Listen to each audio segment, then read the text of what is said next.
So thank you very much for the invitation and good night, everybody. So I could speak hours about the Amazonian forest, but I won't do tonight, so don't be scared. I could speak so long because what we see in the Amazonian forest is a symbol of of different problems that we're facing today. For example, it's a symbol of the distance that we have from science and politics. So, from what we know we should do and what we do today or tomorrow morning. Um, so, I have different keywords I'd like to use to speak about the Amazonian forest tonight. The first one is environmental services. So, we know very well that our well being and our life really depends on the services that the different ecosystems give us. And when we speak about a forest, for example, ecosystem services is you have a lot, but for example, is carbon sequestration, is oxygen production, is biodiversity conservation, is the conservation of the water cycle and humidity and all things that are related to water. So all this is endangered today in the Amazonian forest, and it's endangered in a very strange way. So let's speak about water, for example. At the same time in Brazil now, you have two problems at the same time. They look the opposite, but they are at the same time big problems that people there are facing. So on one side, you have water scarcity.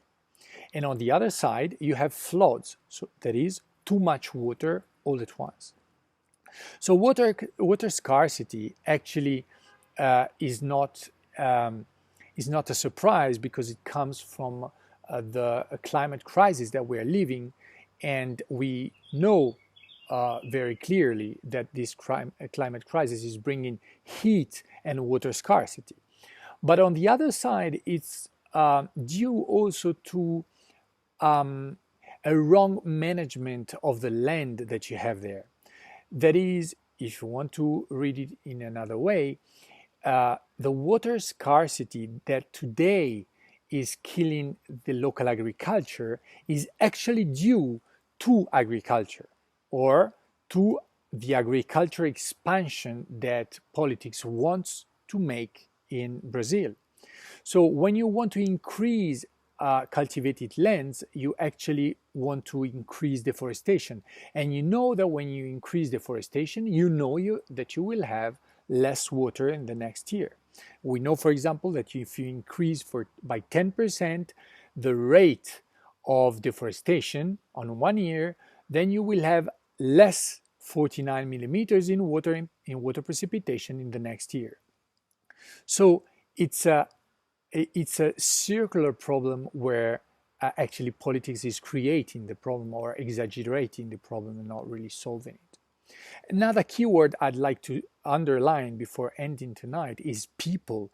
Let's not forget that in the rainforest you also have communities, local communities who live there, and we know how precious they are and how threatened today they are. These communities, because of these extreme events, are forced to leave their houses.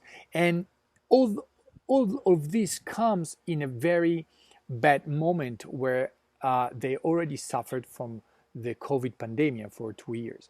So please, and that's how I'd like to close my speech, let's try to use this ecosystem as a lab to implement what we know we should do and not just to go on with the mistakes that we made in the past.